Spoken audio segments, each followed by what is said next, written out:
5 साल तक जो है बुलडोज़र बाबा ने केवल उतना ही काम किया, हिंदू मुसलमान का और भारत पाकिस्तान का, चाहे मथुरा के नाम पे करें या कुछ भी नाम पे, अभी यूक्रेन के नाम पे कर रहे हैं, है ना। आप मुद्दों की बात करेंगे तो आपको डाइवर्ट किया जाए। नहीं, मैं यहाँ से कहना चाहता हूँ कि आज की तारीख में सबसे बड़ा मुद्दा देश के सामने क्या है ना। एक दुनिया जो है वो एक तीसरे विश्व युद्ध के कगार पे खड़ी है। पूरी दुनिया के सब लोगों ने अपने निकाल लिए लोग, और भारत के जो है छात्र फंसे हैं। आप अगर देखिए, आप वीडियो अगर आप देखेंगे तो आपको रोना आ जाएगा। अब बच्चियां हैं छोटे छोटे, और जिस तरीके से उनके साथ में वहाँ व्यवहार हो रहा है, जिस तरीके से भूखे मरने की वहाँ पर स्थिति है, तो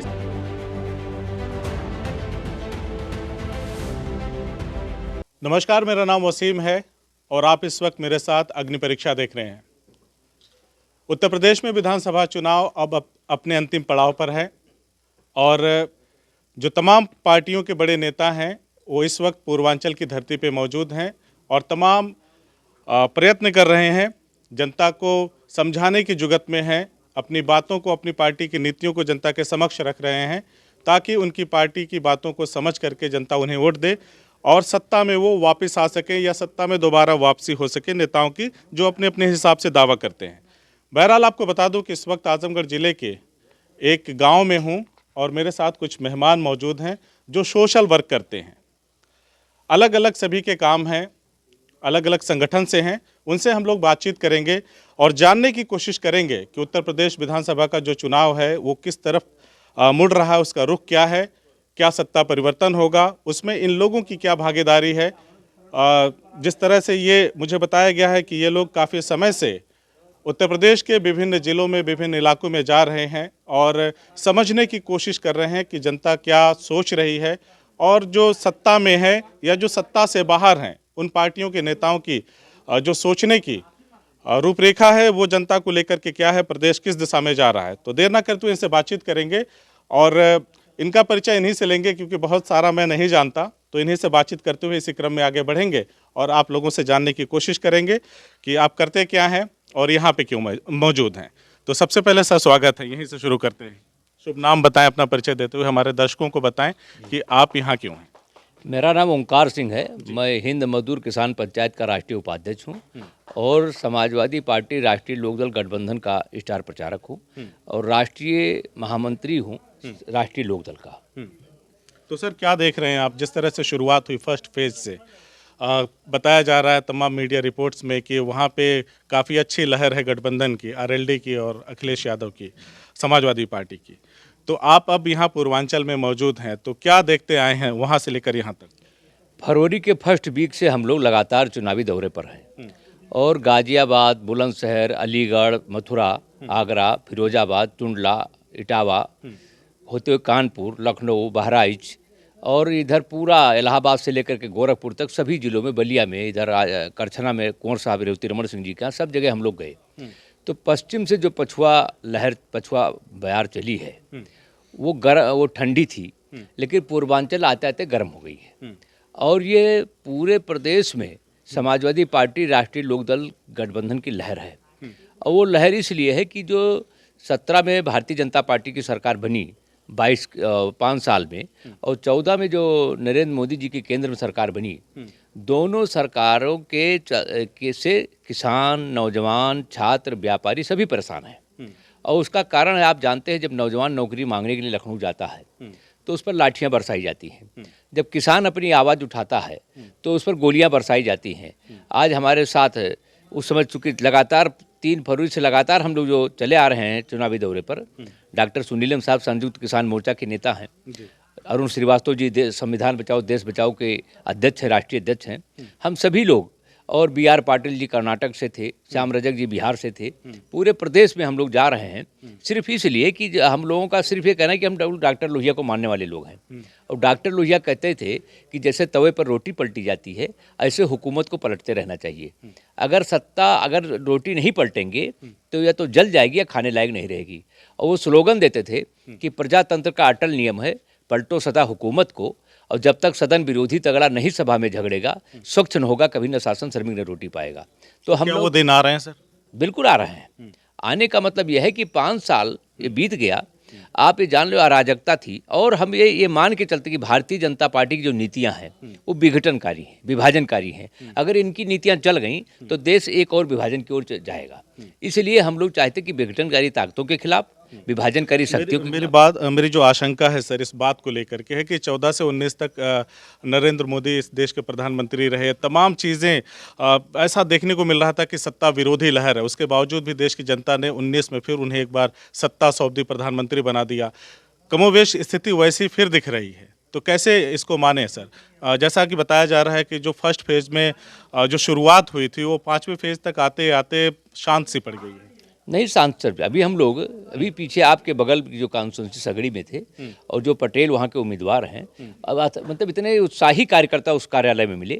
हम लोग करछना क्षेत्र में इलाहाबाद में थे और 2 कोराओं में हम लोग गए, एक आदिवासी लड़ रहा है।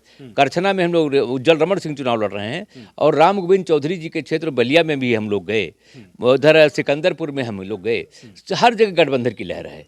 और ये आप जो नरेंद्र मोदी जी का करिश्मा आप बता रहे हैं, महात्मा गांधी कहते थे कि हिंदुस्तान की जनशक्ति, मैंने करिश्मा नहीं कहा, मैंने कहा कि जनता सत्ता विरोधी लहर बता रही थी, तमाम राजनीतिक पंडित कह रहे थे, लेकिन हुआ उसका उल्टा। तो नरेंद्र मोदी जी की जो आर्थिक नीतियां हैं, महात्मा गांधी कहते थे आज़ादी के आंदोलन में कि हिंदुस्तान की जो जनशक्ति है उसके श्रम शक्ति को आधार मानकर स्वदेशी और स्वावलंबन के आधार पर आर्थिक नीतियां बनाई जाएं।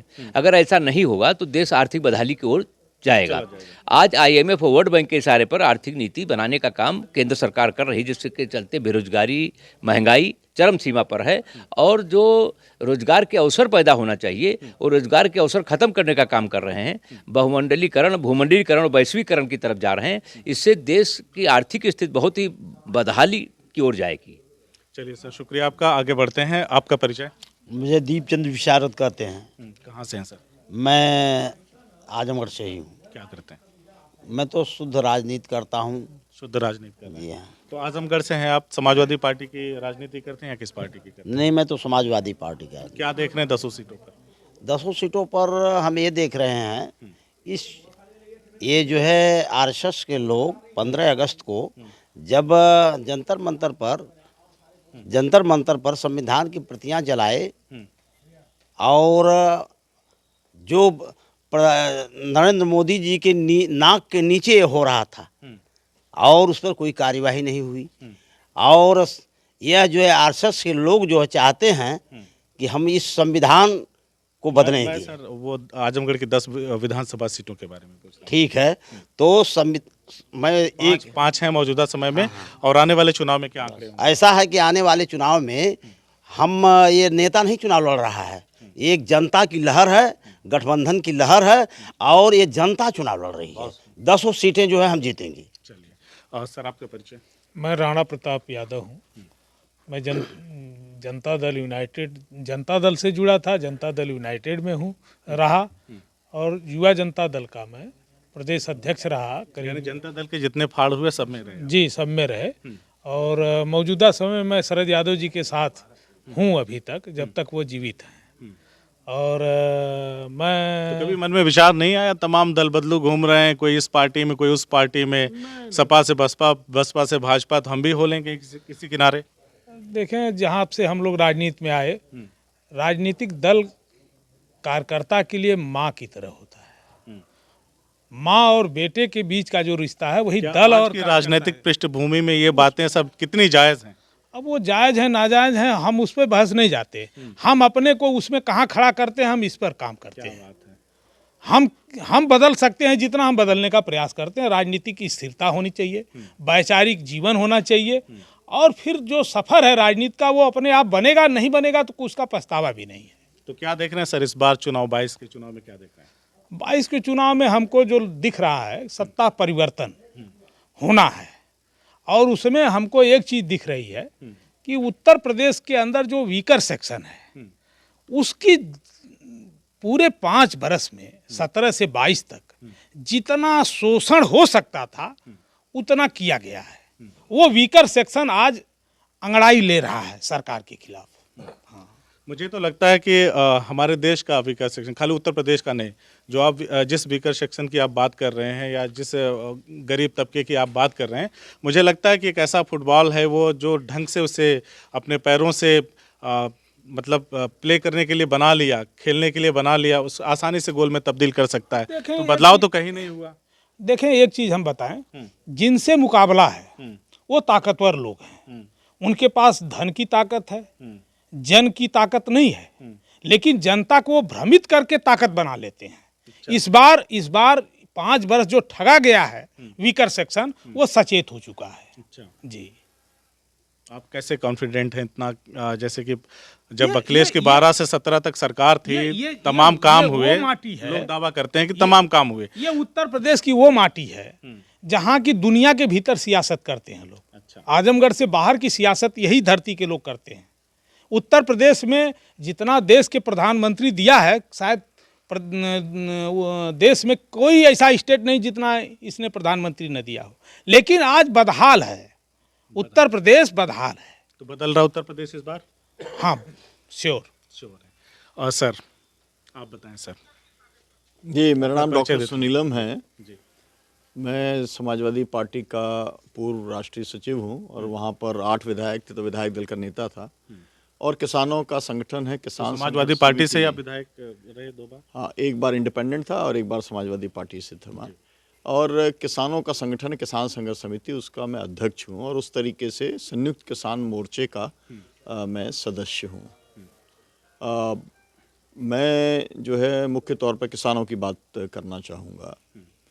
असल में किसान ही है, किसान प्रधान, उत्तर प्रदेश भी किसान प्रधान है और जब चुनाव की बात होगी तो वो भी किसान ही सबसे ज़्यादा उसको प्रभावित करते हैं। मुझको ऐसा लगता है कि जो किसान आंदोलन चला 380 दिन और उसमें जो 715 शहादतें हुई, उसने पूरे देश को प्रभावित किया, लेकिन उत्तर प्रदेश की राजनीति को उसने बहुत ज़्यादा प्रभावित किया। आज जो जिस परिवर्तन की बात जो अभी आप अन्य जो जिनसे आपने बातचीत की वो बता रहे थे आपको, मुझे लगता है कि वो परिवर्तन का जो बुनियाद में है वो किसान आंदोलन है। उसने एक लोगों के अंदर कॉन्फिडेंस पैदा किया। लोगों के अंदर जो डर था, योगी मोदी का एक भीषण डर काम कर रहा था। ठोको नीति विशेष तौर पर जो थी, फर्जी मुकदमे लगाने का था, लोगों से वसूली का था, बुलडोजर चलाने का था, उस डर को जो है वो किसान आंदोलन ने ख़त्म करने का काम किया। और उससे मुझे लगता है कि एक माहौल बनना शुरू हुआ जिसकी परिणति आज दिखलाई पड़ रही है। और आज हम लोग जो है, आज ही हमारा प्रेस कॉन्फ्रेंस थी गोरखपुर के अंदर, जो है योगेंद्र यादव जी थे और वहाँ पर हनान मुल्ला थे और भी अन्य किसान संगठनों के साथी थे। और इसके पहले हम लोग जो है मेरठ में, मुरादाबाद में, बरेली में, झांसी, कानपुर, लखनऊ और सभी जगहों पर हम लोग, इलाहाबाद, राकेश टिकैत भी थे सभी जगहों पर, और सब जगह पर जाकर के हम लोगों ने एक ही बात कही कि भाई ये वो सरकार है जिसने किसानों के साथ धोखाधड़ी की है। एक धोखाधड़ी तो वो है जब 2014 के अंदर की थी, मोदी जी जो कुछ बोल के आए थे एमएसपी देने का काम करूंगा, या वो एक धोखाधड़ी है कि जो कहा था योगी जी ने कि मैं किसानों का कर्जा माफ़ करने का काम करूंगा, वो सब है। लेकिन जो मुख्य जो धोखाधड़ी है या विश्वासघात है वो किसानों के साथ तब किया गया जब आपने जो है कानून थोप दिए किसानों पे बिना मांगे। किसान लड़े, आपको लगा कि अब चुनाव जीतना तो बहुत दूर की बात है, प्रचार करना संभव नहीं है।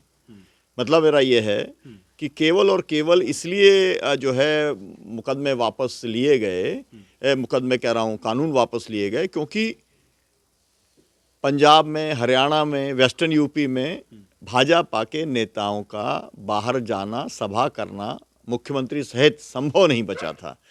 तो आपको मालूम है इसी में लखीमपुर कांड हुआ, काले झंडे जब दिखाए और जिस तरीके से मैं सर उस पे आ रहा हूँ, मैं उस पे आ रहा हूँ सर। लेकिन इसके पहले मैं एक चीज़ जान लेना चाहता हूँ आपसे कि आपके कहने का मतलब ये है कि किसान आंदोलन की वजह से निर्बल पड़े विपक्ष को एक ताकत मिली, आज वो चुनावी मैदान में है, तो वो किसानों की देन है? बिल्कुल, मैं ऐसा मानता हूँ कि देखिए हम लोग जो है, मैं मध्य प्रदेश से आता हूँ। उस समय जब मध्य प्रदेश, राजस्थान और छत्तीसगढ़ के अंदर चुनाव हुआ तो वहाँ पर सरकार पलटी और उसके पृष्ठभूमि में भी किसान आंदोलन था। जी, आपको याद है वहां पर मंदसौर में पुलिस फायरिंग हुई थी। पुलिस फायरिंग के बाद में हम लोगों ने 250 किसान संगठनों ने मिलकर अखिल भारतीय किसान संघर्ष समन्वय समिति बनाने का काम किया था। उसको हम लोगों ने संयोजन करने का काम किया था, मतलब सब किसान नेताओं को, किसान संगठनों को जोड़ने का काम किया था। और उसके बाद वहां पर परिवर्तन हुआ, क्योंकि पहले कभी ऐसा हुआ नहीं कि मध्य प्रदेश की सरकार केवल एक मुद्दे पे वहां पर बन गई, 2 लाख का कर्जा माफ के ऊपर, और छत्तीसगढ़ की सरकार जो है वो एक मुद्दे के ऊपर बन गई, 2500 रुपए का क्विंटल के ऊपर धान की खरीद को लेकर के। मतलब किसानों के मुद्दे के ऊपर सरकार बन गई, ऐसा होता नहीं है कभी।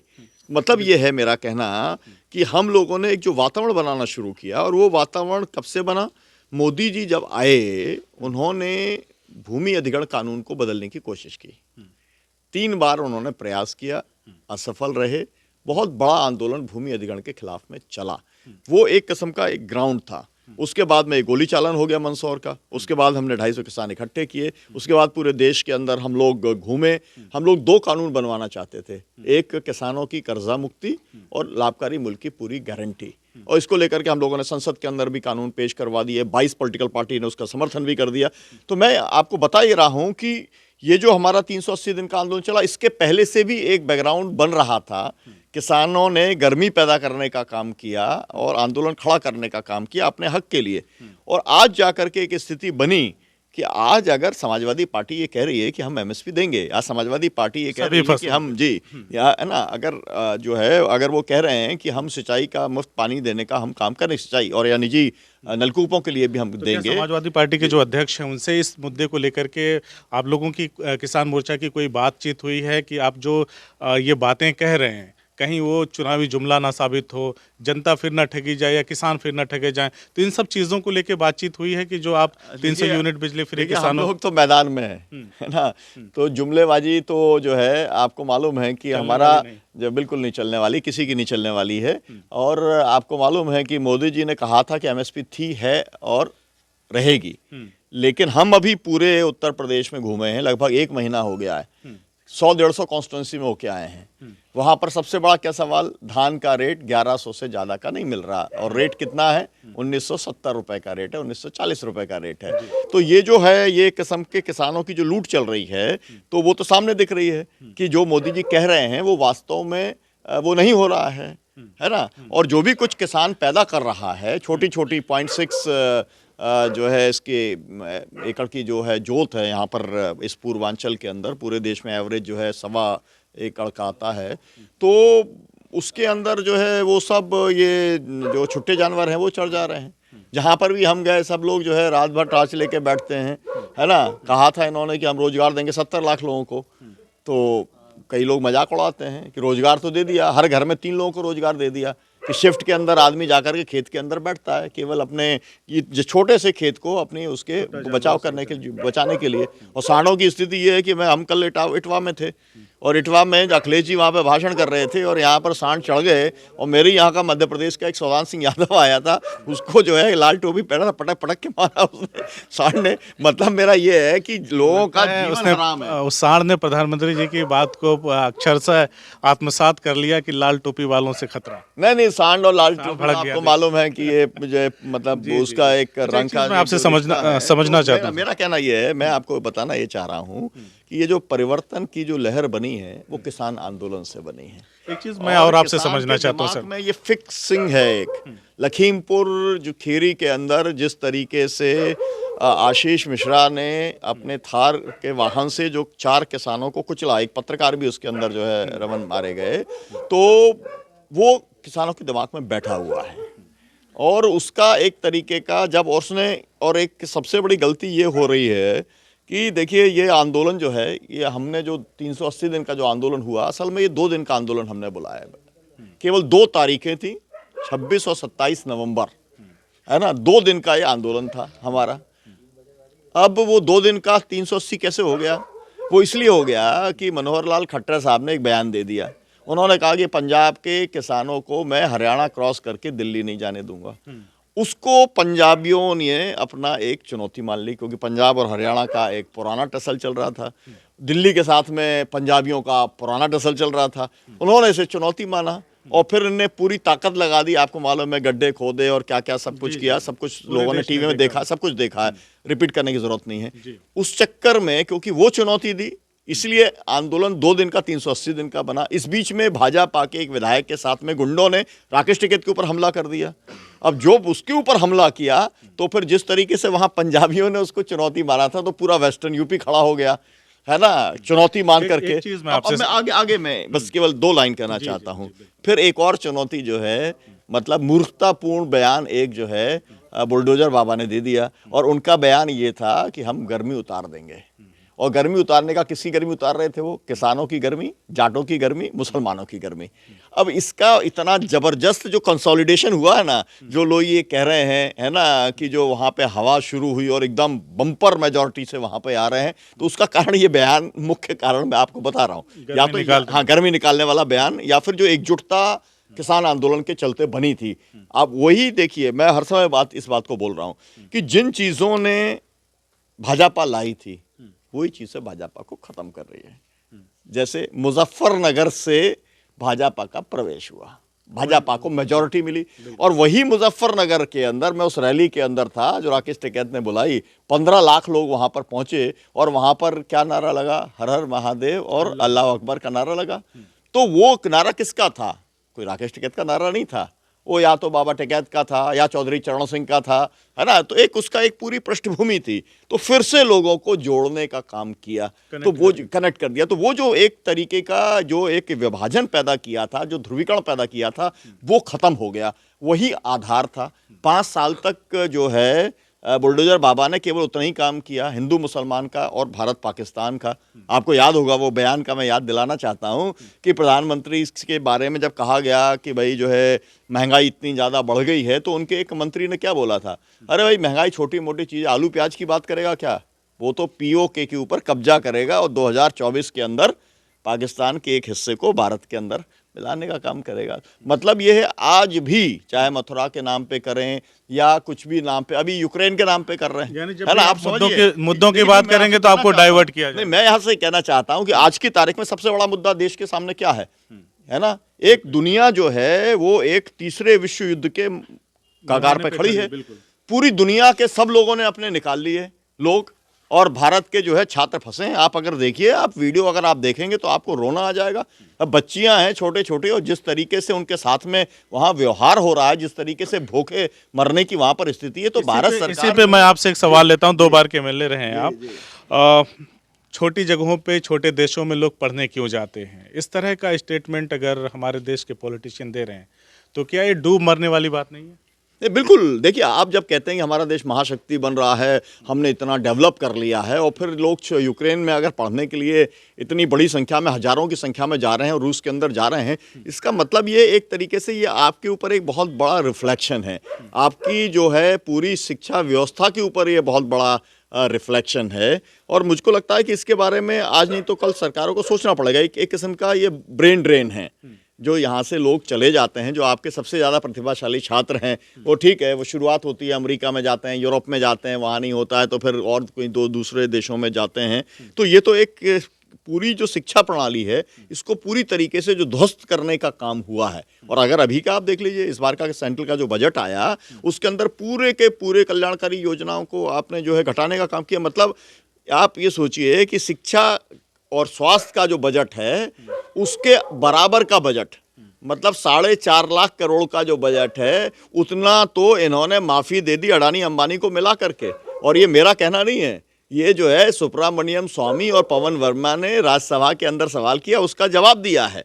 तो मतलब ये है कि ये सरकार जो काम कर रही है, वो केवल और केवल कॉर्पोरेट के लिए काम कर रही है, और उसका जो ध्यान होना चाहिए वो शिक्षा पे होना चाहिए, स्वास्थ्य के ऊपर होना चाहिए, जन कल्याण के ऊपर होना चाहिए। तो अभी ये सवाल, इसलिए ये चुनाव जो है विधानसभा का चुनाव, लेकिन उसके अंदर ये बहुत ही महत्व के सवाल बन गए हैं। और इसीलिए जो घोषणाएं अखिलेश यादव ने जो, या समाजवादी पार्टी ने जो घोषणाएं की हैं, वो बहुत महत्वपूर्ण बन गई हैं। क्योंकि आपको मैं यहीं पे रोकता हूं सर, एक चीज़ मुझे क्लियर कर दीजिए, क्योंकि मैं भी किसान आंदोलन को कवर करने गया था, तो वहाँ पे ये बातें आ रहे थे। जो नेशनल मीडिया हमारी है, वो कह रहे थे कि खाली हरियाणा पंजाब के किसान हैं, बाहर का कोई नहीं है। तो इस पे थोड़ा सा क्लियर कर दें आप बहुत कम शब्दों में। और दूसरा मेरा सवाल उसके बाद मैं यहीं से ले लेता हूं, आप उसका जवाब दे दीजिएगा। जो लखीमपुर खीरी की घटना हुई थी, लोग ऐसा मानते हैं, लोगों के जहन में ऐसा सेटअप किया गया है कि राकेश टिकैत जी की भूमिका को थोड़ा संदिग्ध वहाँ पे देखा गया है। जो कार्रवाई होनी चाहिए थी, जिस तरीके से होनी चाहिए थी, वो नहीं हो पाई और उनके आने की वजह से चीज़ें जिस वे में जानी चाहिए थी वो नहीं गई। देखिए, पहला सवाल ये कि जो ये 550 किसान संगठन है, उसमें से 57 ऑर्गेनाइजेशन 57 जो अभी भाजपा को हराओ वाला अभियान चला रहे हैं, वो 57 उत्तर प्रदेश के हैं। अच्छा। 60 उसमें तमिलनाडु के हैं। उसके अंदर 40 से ज़्यादा जो है कर्नाटका के हैं। मेरे मध्य प्रदेश के 25 संगठन हैं। मतलब मेरा ये है कि अलग अलग राज्यों के संगठन हैं और ये सब संगठन जो हैं ये पहले से अखिल भारतीय किसान संघर्ष समिति के तौर पे काम कर रहे थे। और एक मीटिंग हुई कुरुक्षेत्र के अंदर जिसकी अध्यक्षता मैंने की थी, जहाँ पर कि एसकेएम की बारे में बातचीत हुई, बुनियाद हुई और बाद में जाके दिल्ली के अंदर जो है वो संयुक्त किसान मोर्चे का गठन जो है ये 2 दिन के लिए किया गया। तो ये बहुत व्यापक आंदोलन है। अब क्योंकि दिल्ली जो है उसके नजदीक है, पंजाब और हरियाणा से किसान बैठे थे बॉर्डर पे, उसी सक्रियता से चुनाव में लगे हैं। हम तो देखिए, ये आपसे केवल इतनी कह रहे हैं, उस समय भी हमने कहा था, है ना, और ये मैंने तब ताल ठोक के कह रहा था और आज भी मैं कह रहा हूँ, हिंदुस्तान की अगर ट्रेनें चालू होती, केवल कोरोना काल नहीं होता, तो 10 लाख किसान होते और फिर वहां पर 2 लाख किसान आसपास के होते और 8 लाख किसान बाहर के होते। और आज भी अब हमारे जो हम ये सब जो दौरा कर रहे हैं, इसके अंदर भाजपा को सजा दो वाला तो एक मुद्दा है, लेकिन हमारी अब आंदोलन की एक तैयारी भी चल रही है ना। न्यूनतम समर्थन मूल्य के ऊपर कृषि उत्पादों की खरीद की जाए, इसको लेकर के हम एक बहुत बड़ा आंदोलन आपको इसी साल के अंदर आपको दिखलाई पड़ेगा कि हम खड़ा करेंगे। उसी की तैयारी हम लोग पूरा कर रहे हैं। उसमें आपको इसका जो नेशनल कैरेक्टर है, क्योंकि आपको मालूम है मीडिया के सब होता है। अब कर्नाटक की खबर तो यहाँ छपती नहीं है, तमिलनाडु की खबर छपती नहीं है, कन्याकुमारी में होता नहीं छपता। सेब के जो कहें वो मतलब कश्मीर के किसान, हिमाचल के किसान जो सेब को लेकर खेती करते हैं, उसका कुछ यहाँ पे आता नहीं है। तो खैर वो कॉर्पोरेट मीडिया की अपनी सीमा है, सोशल मीडिया के अंदर चलता है, तो जहां तक पहुंच सकता है वहां पहुंचता है। अब आप लखीमपुर के बारे में कहना चाहता हूं। जी, राकेश टिकैत जी का देखिए, मैं तो धन्यवाद देना चाहता हूं। राकेश टिकैत ने अगर उस समय हस्तक्षेप नहीं किया होता तो जो योगी बाबा की सरकार चाहती थी वो हो गया होता। वो क्या चाहते थे, और ये बात मैं बहुत एक आधिकारिक रूप से बोल रहा हूँ, इसलिए बोल रहा हूँ कि उसके ठीक पहले, लखीमपुर के पहले, हम लोगों की सीतापुर में एक महापंचायत हुई थी। अब वो सीतापुर की महापंचायत में जो आयोजक थे, क्योंकि हमारा ही एक ऋचा सिंह जी हैं, NAPM की हैं, जिस संगठन से को मैं रिप्रेजेंट करता हूं संयुक्त किसान मोर्चे के अंदर, वो उसकी आयोजक थी। उसके अंदर योगेंद्र यादव जी भी आए थे और राकेश टिकैत जी भी आए थे। हम सब लोग थे, है ना। तेंदर सिंह विर्क जो तराई संगठन वाले, जिन पे चढ़ा रही थी गाड़ी, वो जो देखा होगा आपने, एक सरदार आगे चल रहे हैं और गाड़ी चढ़ाई जा रही है, सब लोग हम लोग थे। आयोजकों का सोचना था कि 5000 लोग आएंगे, हमने देखा वहाँ 50,000 लोग आए, है ना। तो उस समय हमको अंदाजा हो गया था कि मतलब ये जो सीतापुर है, ये तो एक तरीके से हमारे एक कमांड एरिया का नहीं है। उसमें भी इतना अगर वातावरण बना है, इसका मतलब किसान कितना ज़्यादा एक जुड़ाव महसूस कर रहा है, ये हमने देखा। लेकिन वहीं पर हमको ये बतलाया गया कि यहाँ पर संघ के लोगों के द्वारा, भाजपा के लोगों के द्वारा एक प्रचार किया जा रहा है, और वो प्रचार ये किया जा रहा है कि सिखों ने आकर के यहाँ पर ज़मीनें ले ली हैं और इनको खदेड़ने का मौका जल्दी से जल्दी आने वाला है। लखीमपुर खीरी पूरा षड्यंत्र था हिंदुओं और सिखों के बीच में एक किस्म का बड़ा दंगा कराने का, और राकेश टिकैत ने आकर के, और वो समझौता जो हुआ वो कर करके उन्होंने उस पूरी षड्यंत्र को विफल करने का काम किया। क्योंकि वो षड्यंत्र विफल हो गया तो फिर उन्होंने जाके पंजाब में वो कोशिश की, जो कहा कि पंजाब के अंदर कि भाई मैं बच के आ गया, है ना। तो फिर उन्होंने कोशिश की कि मतलब पंजाब के लोग जो है, एक हिंदू प्रधानमंत्री है तो उसको मारना चाहते हैं, मतलब सिख मारना चाहते हैं, मतलब एक फिर से वही उन्होंने कोशिश की जो वो विफल हो चुके थे इसके अंदर। तो इसलिए राकेश टिकैत के बारे में इस तरीके की बराबर टिप्पणियां आती रही हैं, और आज से नहीं आई हैं, वो बहुत पहले से आती रही हैं, है ना। तो मुझको ऐसा लगता है कि उस बात में कोई दम नहीं है, और अगर दम होती तो फिर राकेश टिकैत को तो चुप हो जाना चाहिए था। तो राकेश टिकैत हमारे साथ ही 10 प्रेस कॉन्फ्रेंस कर चुके हैं, है ना। भाजपा को सजा दो, है ना, भाजपा को परास्त करो, ये दिन रात क्यों चल रहा है, क्यों हो रहा है ऐसा? आखिरी सवाल आपसे सर, आप उत्तर प्रदेश घूम रहे हैं, कह रहे हैं कि सत्ता में परिवर्तन होगा क्योंकि इस बार चीज़ें बिल्कुल अलग सी हो गई हैं। एक तरफ भूख है, गरीबी है, महंगाई है, बेरोजगारी है, और आज़ादी के बाद से जो एक नारा चला कि गरीबी हटाएंगे, वो हटी नहीं। गरीबी या तो बढ़ते जा रहे हैं या तो घटते जा रहे हैं। ठीक है, दूसरी तरफ नारा है जय श्री राम, अयोध्या, मथुरा, काशी, विश्वनाथ कॉरिडोर। अगर उससे भी काम नहीं चला तो आगे बढ़ करके भारत पाकिस्तान देशभक्ति का कार्ड खेला जाता है ना? लव जिहाद, हाँ, लव जिहाद, तमाम चीज़ें होती हैं। ऐसे में उत्तर प्रदेश जो जाति और धर्म के केंद्र में यहाँ की राजनीति रही है, यहाँ के लोगों को वो बातें कितनी समझ में आएंगी सत्ता परिवर्तन के लिए जो आप बातें बता? देखिए, मुझे बिल्कुल स्पष्ट तौर पर दिखलाई पड़ रहा है कि लोगों ने ध्रुवीकरण की राजनीति को रिजेक्ट कर दिया है। मतलब मैं आपको 1 महीने के दौरे के बाद में ये कह सकता हूं कि किसी भी स्तर का ना तो जाति का कोई ध्रुवीकरण है और ना ही कोई धर्म का ध्रुवीकरण है। बहुत सारी जगहों पर लोग कैंडिडेट्स को भी देख रहे हैं, बहुत गंभीरता से देख रहे हैं, और इसलिए बहुत सारे कैंडिडेट्स जो हैं वो मतलब बियॉन्ड पार्टी लाइंस भी जो है वो काफ़ी अच्छा रिस्पांस पाने का काम कर रहे हैं। लेकिन ये भी एक बात है, मतलब मैं, क्योंकि लोग कहते हैं कि उत्तर प्रदेश का चुनाव तो जातिगत चुनाव ही होता है, मैं उसमें ये कहना चाहता हूं कि ये जो जाति जनगणना का जो मसला है, इसको पिछड़ों को इसने बहुत बड़ी एकजुटता दी है। और इसके साथ साथ में मैं आपको ये भी कहना चाहता हूं कि जो एक मुस्लिम्स के बीच का जो पिछले चुनाव में जो डिवीजन था, है ना, क्योंकि पिछले चुनाव के अंदर बीएसपी भी थी, कांग्रेस भी थी, एक ताकतवर एक ध्रुव के तौर पे थे, तो मुस्लिम भी डिवाइड हो रहा था, वो भी खत्म हो गया। परिवार के अंदर भी डिवीजन था, एक तरफ शिवपाल जी थे, शिवपाल जी की अपनी एक ताकत थी, अपनी एक फॉलोइंग थी, और फिर ये होता है कि घर के अंदर ही जब झगड़ा हो जाए तो माहौल पूरा बिगड़ जाता है, वो भी पूरा खत्म हो गया है। तो मेरा कहना ये है कि जिस तरीके से, और जो इंजीनियरिंग इसे कहते हैं सोशल इंजीनियरिंग, चाणक्य साहब जो है उन्होंने जो कुछ की थी वो पूरी की पूरी इस बार अखिलेश यादव ने कर दी है। तो आप, और विशेष तौर पे पूर्वांचल के अंदर आप खुद देख सकते हैं जिस तरीके से जिन्हें अति पिछड़ी जातियां कहा जाता है, उनको जो जोड़ने का काम किया है, मुझे लगता है कि जो सफलता जो मिलेगी परिवर्तन के अंदर, उसका मुख्य कारण ये रहेगा कि ध्रुवीकरण नहीं हो पाया, नंबर 1, अति पिछड़ी जातियों को गोलबंद करने में उन्होंने सफलता हासिल की, 2, और तीसरा जो परिस्थिति है, कोरोना काल को लोग भूले नहीं हैं। मैं अकेले कानपुर में गया, वहाँ पर 14 घाट थे, एक दिन के अंदर अप्रैल के महीने में वहाँ 400-400 लोगों को जलाया जा रहा था। मैं उन लोगों के घर गए थे, हम लोग, अभी की बात है जब मैं अभी कानपुर के अंदर गया था, तो लोग सब भूले नहीं हैं, मतलब मिस गवर्नेंस को लोग भूले नहीं हैं। और एक किस्म से एक जाति समूह किस तरीके से अत्याचार कर रहा था, ये भी लोगों ने देखा है, और लोग अभी भी देख रहे हैं कि लॉ एंड ऑर्डर की जो बात करने वाले लोग जो हैं, किस तरीके से आज भी वो जाति विशेष के लोगों की गुंडाई किस तरीके से अफसरों के माध्यम से, स्वजाति अफसरों के माध्यम से चल रही है, चलाई जा रही है, संरक्षण दिया जा रहा है। तो ये सब बातें हैं, और इस बीच में ये जो बैकवर्ड्स का जो मूवमेंट चला जाति जनगणना को लेकर, मुझे लगता है कि उसने बहुत बड़ी गोलबंदी की है। मंडल के बाद में पहली बार इतनी बड़ी एक व्यापक बैकवर्ड कम्युनिटी की गोलबंदी मेरे को दिखलाई पड़ रही है। मैंने उसका एहसास जो है वो मध्य प्रदेश से लिया है।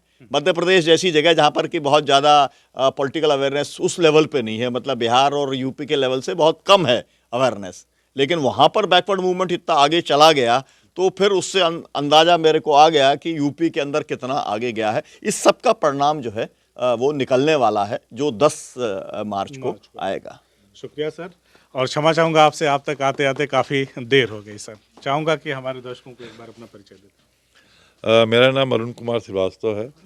मैं यहीं गोरखपुर का रहने वाला हूँ, और पिछले 30-40 साल से सक्रिय राजनीति में हूँ। मैं युवा जनता का लगभग 15 साल तक राष्ट्रीय महामंत्री रहा हूँ, फिर जनता दल यूनाइटेड का 15 साल तक राष्ट्रीय महामंत्री रहा। अभी मैं शरद यादव के साथ लोकतांत्रिक जनता दल हमने बनाया, उसका भी राष्ट्रीय महामंत्री रहा। अभी मैं चुनाव सुधारों पे काम कर रहा हूँ, और संविधान बचाओ देश बचाओ अभियान एक संगठन अभी बनाया गया, उसका मैं राष्ट्रीय संयोजक हूँ। संविधान बचाओ देश बचाओ अभियान, ये देश भर के सभी समाजवादी इकट्ठा हुए एक बार दिल्ली में, लगभग 200 लोग खासकर, और इन सब लोगों ने तय किया कि मतलब अगर इस देश को बचाना है और इस देश के संविधान को बचाना है या लोकतंत्र को बचाना है तो मोदी को हटाना होगा। और मोदी सर मैं एक चीज़ आपसे यहीं पे क्लियर करा लेना चाहता हूं कि आप बताएं कि ऐसी कौन कौन सी चीज़ें इस दौरान देश में हुई कि आप लोगों को संविधान बचाओ कोई संगठन बनाना पड़ा, उस पर काम करने की जरूरत है? देखिए, सबसे बड़ी बात तो यह है कि हम लोकतंत्र में जीते हैं और हमको इस संविधान ने अधिकार दिया है कि हम क्या खाना खाएंगे, क्या पहनेंगे, क्या बोलेंगे, क्या लिखेंगे। ये हमारी आज़ादी है और हमको अपनी बात कहने की पूरी आज़ादी है। पीछे की बात सब छोड़ दें तो कल हम लोग इटवा में थे और आज हम लोग गोरखपुर शहर में थे। इटवा में 5 छात्रों को मैंने बुलाया जो पहली बार वोट डालने जा रहे हैं, 18 साल की उम्र के हैं। वहाँ माता प्रसाद पांडे समाजवादी पार्टी के बहुत बुरी तरह चुनाव जीत रहे हैं। इसके बावजूद विधानसभा में जो स्पीकर थे, हाँ, इसके बावजूद भी उन 5 लड़कों को मैंने यह जानना चाहा ऑन वीडियो कि तुम्हारी उम्र 18 साल हो गई है, तुम किसको वोट देने जा रहे हो या तुम क्या, तुम्हारे सामने चुनौतियां हैं। बात तो किया सबों ने और जब वीडियो देने की बात आई वो धीरे से किनारे कट गए सब। आज गोरखपुर शहर में हम लोगों को पता लगा कि 3-4 प्रोफेसर लोग हैं जो लोग ये मान के चलने शायद योगी भी हार सकते हैं चुनाव। तो हमको मजाक लगा तो हमने कहा कि मतलब हम लोग शूट कर लें, लेकिन वो शूट करने से मना कर दिया। बस सबको यह भय है कि हम अपनी बात नहीं कह सकते। ये तो हम आपको 2 दिन का उदाहरण दे रहे हैं। इसके पहले पूरे देश में जब जब विपक्ष ने इस सरकार से सवाल पूछा है तो नेताओं की बात को जनता तक कौन पहुंचाता है? मीडिया पहुंचाती है। ये जो पूरी मीडिया है ये सब देश के उद्योगपतियों की रखैल बन के रह गई है। मोस्टली 2014 में ही जितने भी टीवी चैनल्स हैं लगभग आधे से ज्यादा टीवी तो अकेले अंबानी ने खरीद लिए। बाकी जो लोग बचे हैं वो सब उनकी गिरफ्त में है। एक एनडीटीवी छोड़ करके कोई भी मीडिया टीवी चैनल विपक्ष की बात को नहीं पहुंचाता है। और एक मानसिकता बन गई पूरे मीडिया में। जैसे Indian institute of mass communication के डायरेक्टर हैं मिस्टर सुरेश, प्रेस क्लब में कॉन्फ्रेंस हो रही थी तो मैंने एक भाषण किया कि हम समाजवादी आंदोलन में आए, सोशलिस्ट पार्टी हमने ज्वाइन किया था। तो उस समय पार्टी के लोग तय करते थे कि कौन राजनीति में आएगा और कौन पत्रकारिता में जाएगा। मतलब आज से 40 साल पहले इस देश की मीडिया में 90% लोग समाजवादी मूवमेंट के लोग रहते थे, 5% लोग साम्यवादी थे और 5% की कोई भूमिका नहीं थी शायद, या मतलब कोई विचारधारा के लोग नहीं थे। लेकिन 80 से 90% समाजवादी लोग थे। और हमको ये सिखाया जाता था कि जो पत्रकारिता में रहेगा उसका कर्तव्य है कि सरकार की सारी कमियों को उजागर करना, सारी कमियों को अखबार में लिखना और लोगों जनता को बताना। और नेता का काम यह था कि उन कमियों को लेकर सड़क पर धरना और प्रदर्शन करना। मिस्टर सुरेश जो institute of mass communication director है वो कह रहे हैं नहीं, हमारा ये काम नहीं है, हम तो पत्रकार हैं, हमारा काम है कि सरकार अच्छा जो काम कर रही है उसको बताना और जो बुरा काम कर रही है वो भी बताना। अब जब दोनों ही बताना है तो अच्छा काम लिखने में माल मिल रहा है, बुरा खराब लिखने में माल नहीं मिलेगा तो हम अच्छा ही लिखेंगे।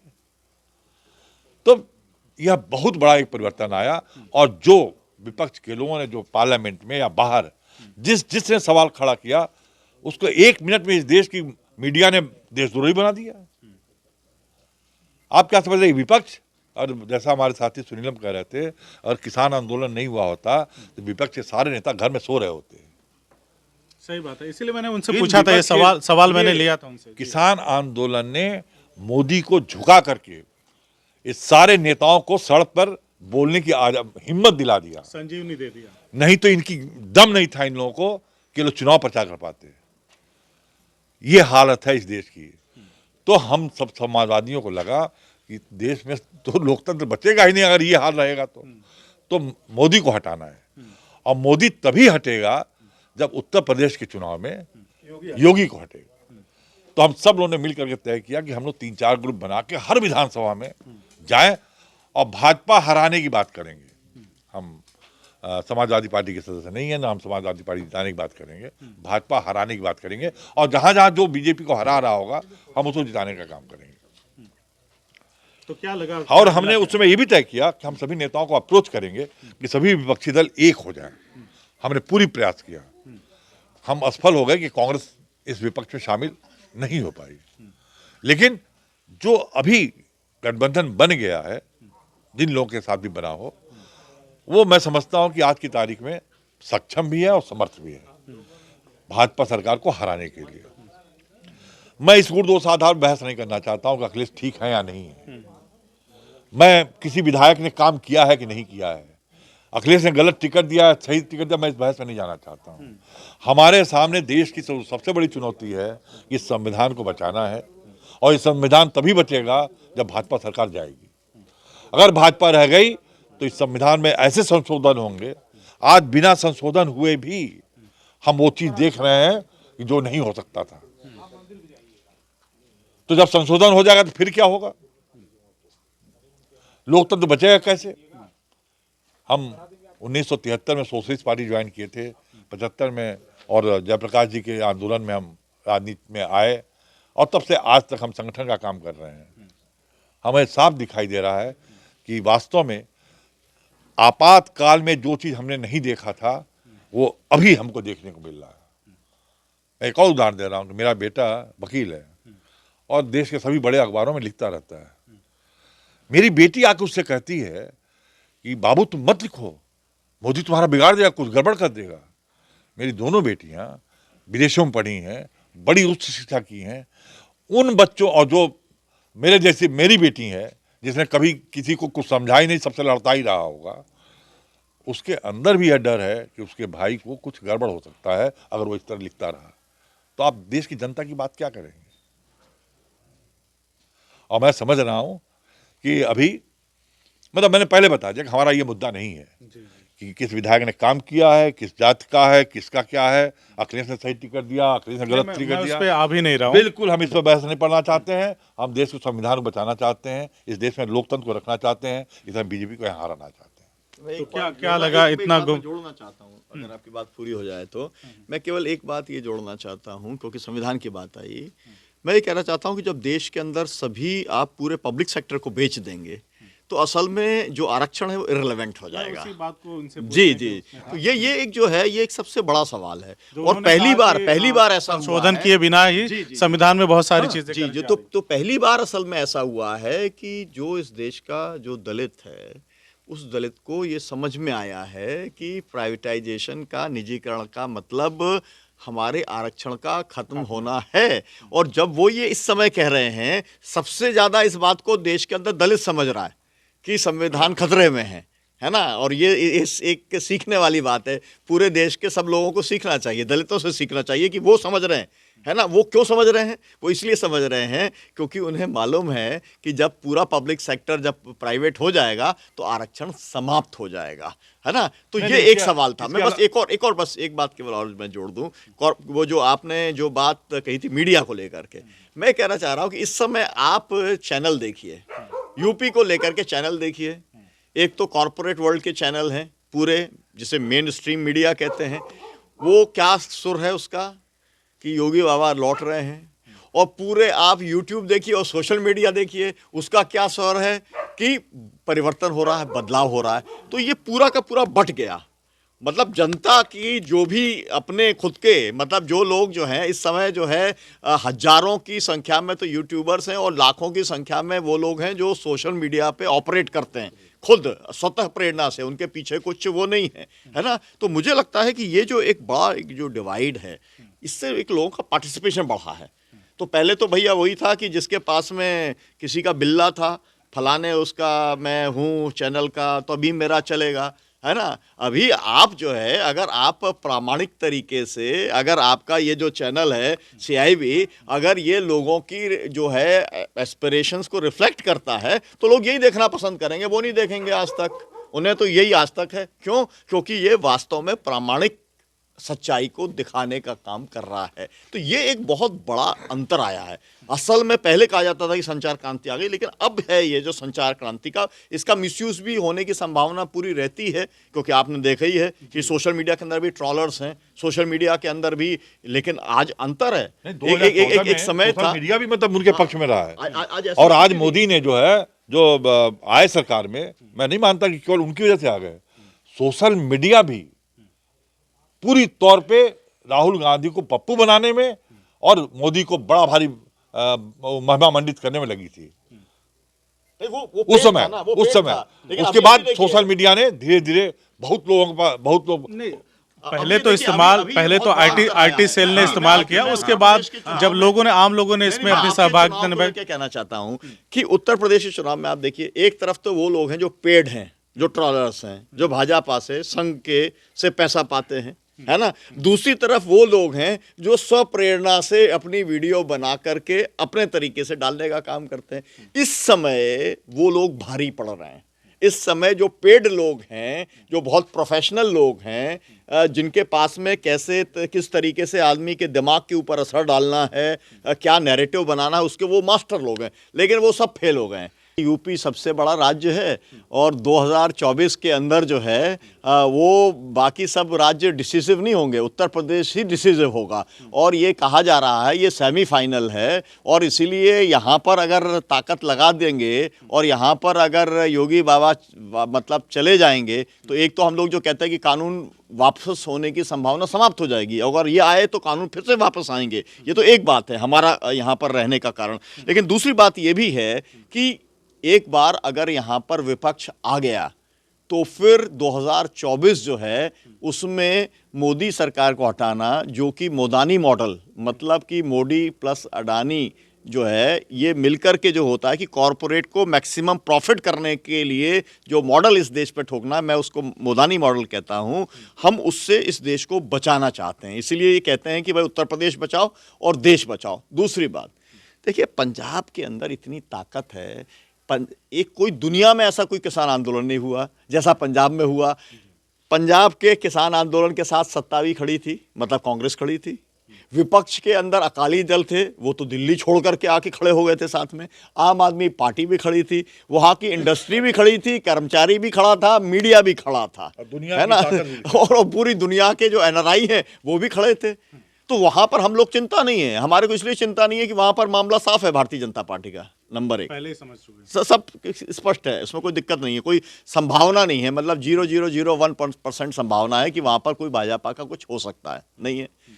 और उत्तराखंड के अंदर जो है इस समय भाजपा के जाने का तय हो चुका है। मतलब ये हम लोग चुनाव के पहले ही जो एक असेसमेंट होता है, फीडबैक होता है, सर्वे होता है, उससे हमको समझ में आ गया है। अब जो है गोवा है, गोवा के अंदर हमारे को जो खबर है, मतलब एक होटल 200 कमरे का होटल लेकर के अडानी खुद जो है वहाँ पर बैठा हुआ है, उसके लोग बैठे हैं वहाँ पर अपनी सरकार बनवाने के लिए बैठे हैं। क्यों? क्योंकि जो ऑस्ट्रेलिया का जो कोयला का उन्होंने लिया है पूरा, आपको मालूम है कि पूरा खरीदा, 6000 करोड़ रुपया जो दिलाया था SBI से, जो दिलाने का काम जो किया था, वो पूरा कोयला वहाँ पर डंप होना है और वहाँ पर लोकल लोग नहीं होने दे रहे हैं। और हम ये भी आपसे कहना चाहते हैं, वो कुछ भी कर लेगा, वहाँ पर नहीं होने देंगे हम लोग, मतलब जो जन आंदोलन के लोग हैं उसकी तौर पे कह रहा हूँ। लेकिन वहाँ पर उन्होंने ताकत लगाई हुई है, लेकिन वहाँ पर भी स्थिति कोई ये नहीं है कि आसानी से कुछ हो जाएगा। और इसी तरीके से मणिपुर के अंदर हालत है। और आपको मालूम है छोटे स्टेट्स को मैनेज करना बहुत आसान होता है, और ये बड़ा स्टेट है, इसको बार हो भी गया था, हो ही गया था, आपने देख लिया था गोवा के अंदर क्या हुआ। और नॉर्थ ईस्टर्न स्टेट्स के बारे में तो आमतौर पर ये बोला जाता है कि दिल्ली में जो बैठा है वही वहाँ सरकार बनाता है ना, जिस तरीके की स्थिति है। और हम ये देख रहे हैं, हमारे पास जो रिपोर्ट्स आ रही हैं छोटी छोटी जगह पर, और ये मैं एक तरीके से यहाँ के मैं मतदाताओं को भी इस बात के लिए मैं बधाई देना चाहूँगा, उत्तर प्रदेश के अंदर जो पैसा खर्चा दूसरी जगहों पर होता है, उस तरीके का खर्चा उत्तर प्रदेश के चुनाव में आज भी नहीं दिखलाई देता। क्योंकि हम पूरे देश के अंदर, हम लोग कर्नाटका में हम लोग साथ में ही गए थे, है ना, तमिलनाडु के अंदर हम लोग जाते हैं तो वहाँ देखते हैं कि जो बड़ा पैसा जो खर्च होता है, और वहाँ पर एक एक वोट, इस समय गोवा के अंदर एक वोट 5000 रुपये का रेट चल रहा है। हर जगह का रेट की जानकारी हम लोगों को है ना। उत्तर प्रदेश के अंदर इनका वाला सवाल ले लेता हूँ, तो क्या ऐसे में संविधान और देश बचेगा? सवाल ही पैदा नहीं होता। इसीलिए तो हम तो इसीलिए इस देश के अंदर देखिए लोगों को जागरूक करने का कुछ काम देश वगैरह हो नहीं, रहा है? कॉरपोरेट से पहली बार लड़ने का काम नहीं, वो तो व्यक्तिगत बात हो गई, वो व्यक्तिगत बात हो गई। लेकिन ये जो किसान आंदोलन देश में खड़ा हुआ 380 दिन का, जो लोगों ने देखा, इसके 4 महीने पहले से 500 जगह पर रिलायंस के पेट्रोल पंप के ऊपर और अडानी के साइलोस के ऊपर 4 महीने का धरना चला, जिसमें रेलवे ट्रैक भी बंद थे। तो पहली बार किसानों ने इस देश को कॉरपोरेट के खतरे से चेताने का काम किया था। और हम यही चाहते हैं कि इस देश की पूरी पॉलिटिक्स धीरे धीरे कॉरपोरेट के हाथ में जाती ही चली जा रही है, पूरी ना चली जाए। और हम इसलिए कॉरपोरेट के खिलाफ में मैदान में खड़े हैं और लोग हमारा समर्थन कर रहे हैं। मैं पैसे वाली बात पे एक बताऊंगा। मैंने एक और संगठन बनाया जिसका नाम है factor, fight against corruption through electoral reform. और उसका केवल एकमात्र उद्देश्य यह है कि इस चुनाव में पैसा न खर्च हो।